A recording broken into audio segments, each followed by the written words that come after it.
Welcome back to the second quarter of the Bobby Dupre Show. It's done in 4 quarters, and of course, my sidekick Andrew and I hope that you're enjoying the program. And I left out a couple of people that I met. In fact, the Thibodeaux from Breaux Bridge, Mr. Henry and Ms. Deanna, they stopped their car. I was walking along the sidewalk in the front of the Lafayette General Surgery Center, and they stopped and rolled the window down. "Aren't you Bobby Dupre?" I said, "I sure am. We love your program. We watch it every Sunday afternoon." Very good. Good to hear from our friends out there. And another person that I showed a picture of last week, and I couldn't think of his first name for nothing, and I knew it was simple. It's Cat Duos. Right. Cat and Earlene Duos. With the produce and they do ball crawfish, all kind of things. I mean, but they buy pecans, and just if you ask them to do something, to have a product, I think they'll have it for you the next time you pass over there. That's at Nuba. And we got a nice email from Delvin Darbone and Gladys Darbone, I think in the Lafayette area. I'm not sure. They didn't say exactly where they're from, but I think it's Lafayette because it came from an LUS email address. I want to tell them good morning, too, because they were surfing around the internet. They ran into one of my websites that I do something with. They said, "Are you the Andrew with Bobby? We watch y'all show every week." And I said, that's me. And one particular lady, and it could have been Miss Peggy Hebert. Her husband watches the program. And when I was talking, she was listening a little ways away, back of her desk. And she said, when we got through with the conversation, she says, "Are you the Bobby Dupre on television?" She says, "I recognize the voice." So what's the program, The Voice? Well, we have a voice. The voice, that's people right. that recognize it. We don't perceive that, but we do. Let's see, I want to catch up here on some little quick little notes. Yep, my Got little it? notes, I got them. How about this? Let's go with Steamboat Warehouse. Get Mama away from the smell of her own cooking. Go to beautiful Steamboat Warehouse. I know he had a humongous crowd for Valentine's Day. I think he said it was his second biggest grossing day in the history of the restaurant. So that'll go to show you, people know the Steamboat Warehouse is the place to go. Go early, enjoy the atmosphere, have an adult libation And out on still the very wharf. reasonable prices. If you look at their pricing and all that's offered with the good food, My brother-in-law ambiance. My brother-in-law went and brought my sister to Steamboat for Valentine's, and he ordered the fried frog legs, and he ordered the quail. He ordered 2 dishes because really, at the prices they charge, you could get an extra dish and share it at the table to try out and make everything. an hors d'oeuvre. Exactly. So go by the Steamboat Warehouse and try the great wine selection, a great atmosphere, and great service. And one more sponsor. Let's go with Targill. Targill Seasoning and Supply, butcher supplies, cutlery, kitchen supplies. If you're a caterer, if you're a restaurant, if you're a grocery store, if you're just a guy that cooks in the outdoor kitchen or at the camp, or a lady that does a whole lot of cooking for all the family, go by Targill, get all the great things that you need, everything from your knives, your chopping blocks. Maybe you want to get a little small sausage grinder or stuffer. They've got all that there as well. The rice pots. I know that if a lot of people want to get that bigger rice pot because they're going to cook for a bunch of people, that 20-plus cup rice pots. They've got those over at Targill as well. And don't forget, they'll do custom seasoning blends for you. They'll help market your seasoning for you, put together the packaging. If you just want to use it for promotional stuff, they'll do that for you as well. It's Targill. There was a real horrendously bad accident that occurred Saturday. And it could have been so much worse. Unfortunately, a lady was riding in a direction. I think maybe she was heading north. Maybe I think so. On a highway, and had a blowout on the left side, and it made the car swerve over, and it went into the opposing traffic lane. And the other vehicle that it ran into was a school bus. Full of a baseball team from Lafayette High School. Going to, I guess, a game or a little tournament. Down in Berwick, I think is where they were headed. And didn't quite make it in that bus there for sure. But it had 5 occupants were in the car. It was a small car. And 4 of the occupants were not wearing seat belts. You remember last week we talked about the seat belts are required for all passengers in a vehicle, all passengers, not just, at first it was just the front passengers, the driver and the passengers up front. Right. Now it's all the passengers in the vehicle. The 4 that didn't have their seat belts on got killed, pronounced dead at the scene. The occupant that had a seat belt on had injuries, is all they say. So it was certainly, at the time, didn't appear to be critical. Right. So what I'm leading up to is the importance of following that law regarding, and you can read these accident reports, and they show each accident that has some type of injuries, they'll show whether or not the passengers had seat belts on. And it's surprising how often it's the identical same thing that happened in this Saturday accident here. The four that passed away, the initial report said all 4 were ejected from the vehicle. Yeah. If you're out the vehicle, you don't have a lot of chance to survive. And the speed limit on that road, 70 miles an hour.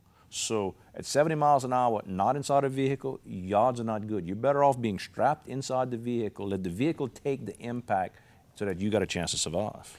And right here in Evangeline Parish, over the weekend, a man, for some unknown reason, ran off the road on a motorcycle into the left side, off the road on the left side, and hit a tree, according to the article that I read.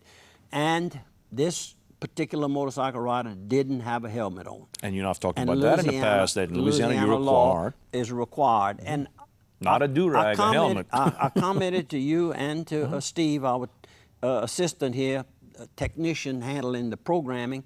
I hardly ever see anyone in Louisiana not wearing a proper helmet. Years ago, when it wasn't required, and it took a little while before everybody got into it. I didn't wear a helmet. I was one, the law, when they... Originally, kind of grandfathered, you could wear it if you wanted, and then finally they said you had to. Then they stopped it for a period of a few years. Correct. And then I think maybe they stopped it when Mike Foster, because he was a rider, and he didn't like to wear a helmet. The riders got to him, and they passed the law. And then I think when Ms. Blanco came in, the law was initiated again, where it is mandatory, and Jindal has left that alone. So anyhow, please just keep that in mind. Wear your seat belts, wear your helmets if you're riding motorcycles. And you and I have worked in the automobile insurance industry for years and years and years. And I'm not going to go into details, but it doesn't take long to read claim reports to find out, especially with children. It's horrible how many times problem happens because there's no seatbelt. Put your seatbelts on. Check your kids. My kids are teenagers, and before I pull out the driveway, I check them all. But they, I know Megan would correct her dad and me. Yeah, because you grew up a generation it wasn't required. It wasn't required. And now the cars, fortunately, the cars tell you they haven't... beep at you and ding. Ding. And I'd imagine they're going to probably cut the engine off pretty quick. And it would be easy. Just another little computer chip is all it takes. Anyhow, State Prison celebrates 50 years of rodeoing. And of course, Angola State Prison Rodeo is one of the larger rodeos held in the nation. And it's held during the month of April in the spring and October in the fall. And I went several times. Years ago, went on a motorcycle. We went on, it was a motorcycle ride, and we went there a few times. Real good time to go and visit and maybe show your young ones if they misbehave. Where you can end up. Where you could end up. But also they sell arts and crafts that are made by the inmates. You know, most of those guys that go there, they stay. I mean, they don't come out of Angola too regular. They stay a long time. So at least you see that the lesser terms now, a lot of them are staying within their own smaller parish. parishes, correct. So these guys, it's a tough thing. There's a lot of good prison ministry right now to try to help these guys out. That try to encourage them. Big boxer. George Foreman. George Foreman helped Donovan Hudson in this prison chapel. And I spent a day with George. He came there at 7 o'clock in the morning. He didn't leave till probably 7 o'clock that night, and worked and spoke to the prisoners there on trying to encourage them to rehabilitate, and it has to start while you're in the prison. Got to start in your heart. Right, and then you have to try to pick up a trade while you're there, because there's all kind of jobs that you can do within the prison, and it's going to have a so-called expert Cafeteria, in every field. laundry, everything's there, maintenance. Farming, mechanic work, diesel mechanic work, you name it, and you could get yourself ready when you do get out into the open. And I have to say, you know, Sheriff Bobby Guidros here in St. Landry Parish does a good job with that, getting the inmates to go out and do these work details at certain places, and I've seen them do everything from painting to iron work to all kind of things. I mean, just good, you know, get these guys back on the right track. That's correct, and that's very, very important, and it helps save a manufacturing firm to break ground today, Thursday, and our economic development head honcho there, Bill Roder. Bill Roder, with the St. Landry Parish Economic Development, says that there'll be a groundbreaking event taking place today, Thursday. Does it say a time here? 1:30 p.m. on LA 93, not far from Beauchamp High School. He didn't get into too much details. It's a concrete pipe manufacturer, something like that. I guess like culverts, I guess what it sounds like. It says the company will manufacture concrete pipes. Now, they could be, I guess, used for a lot of different facilities, but we do have some big major projects coming to our state, and it's due to the low cost of gas that is now natural gas that's being used in all these big plants. We have some companies that are actually planning and maybe have already started manufacturing some goods back in the United States because they can be competitive with the prices that we were getting from China and Hong Kong and all these other countries, places. So that's good news. So let's hope this company here. The side effect also is that the plants that refine oil products, they're all based along the Gulf Coast too. So we get it from both sides. The new plants start up here, but then our refineries are getting beefed up at the same time. That's the big thing we're hearing about the Lake Charles all the way to Beaumont area, revamping all those refineries to meet this demand for more natural gas. Gas went up, and they claim that that spike is due to the fact that some of the refineries had to shut down because of the snowstorms and all. Up north, I guess? I guess up north, yeah. And maybe a little bit along the coast too, you know, in the south. How about this tonight? It's Thursday over at the historic Delta Grand Theater in Opelousas, right there on South Market Street. They've got the Cashore Marionettes. If you want to see its art, its grace, its refinement of movement, it's puppets that are these really ornately carved puppets with a whole big show. Go by. I think the price is not very high. $12 for adults, $10 for children. 7 p.m. tonight. Actually, 10 a.m. this morning. They'll have a morning show. Then 7 p.m. tonight. Go by the Delta Grand.